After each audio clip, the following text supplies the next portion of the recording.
తిరుమల శ్రీవారిని దర్శించుకున్నారు పలువురు ప్రముఖులు. ఉదయం వీఐపీ బ్రేక్ దర్శనం టైంలో ప్రముఖ సినీ దర్శకుడు క్రిష్ జాగర్లమూడి, టేబుల్ టెన్నిస్ క్రీడాకారిణి నైనా జైస్వాల్ శ్రీవారిని దర్శించుకుని మొక్కులు చెల్లించుకున్నారు. దర్శనం తర్వాత రంగనాయకుల మండపంలో వేద పండితుల వేదాశీర్వచనం అందించారు. ఆలయ అధికారులు శ్రీవారి తీర్థ ప్రసాదాలు అందజేసి పట్టు వస్త్రంతో సత్కరించారు.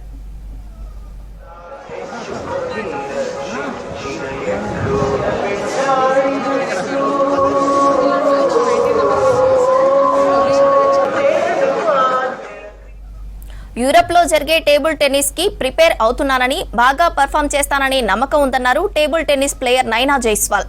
పుట్టినరోజు సందర్భంగా శ్రీవారి ఆశీస్సులు పొందడం సంతోషంగా ఉందన్నారు. ప్రపంచంలోనే తనకు తిరుమల అంటే చాలా ఇష్టమైన ప్రదేశమని చెప్పారు నైనా. ఇక్కడకు వచ్చిన ప్రతిసారి కొండంత ధైర్యం వస్తుందన్నారు.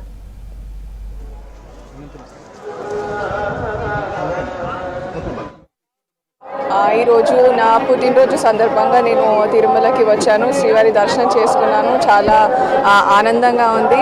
అండ్ ఇది నాకు ప్రపంచంలోనే చాలా ఇష్టమైన ప్లేస్ తిరుమల. ఎందుకంటే ప్రతిసారి వచ్చినప్పుడు ప్రతి కొండ ఎక్కే కొద్దీ నాలో కొండంత ధైర్యం వస్తుంది. ఎందుకంటే శ్రీ వెంకటేశ్వర స్వామి నా ధైర్యము. మరియు మనం చూస్తే నిజం చెప్పాలంటే నీతి ఉండాలి, మంచి చేయాలంటే మనసు ఉండాలి. మనసున్న మహారాజు దైవం ఒకటే. కావున కష్టపడి ఫలితము దైవాన్ని అందిస్తే సుఖము స్వాభావికంగా దొరుకుతుంది.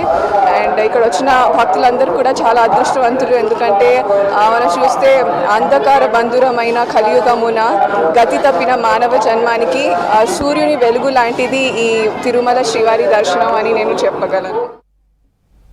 తిరుమలలో భక్తుల రద్దీ కొనసాగుతోంది. స్వామివారి ఉచిత సర్వ దర్శనానికి 31 కంపార్ట్మెంట్లలో భక్తులు వెయిట్ చేస్తున్నారు. ఫ్రీ దర్శనానికి 18 గంటల టైం పడుతోంది. అటు టైం స్లాట్ దర్శనానికి 5 గంటల సమయం పడుతోందని చెప్పారు అధికారులు.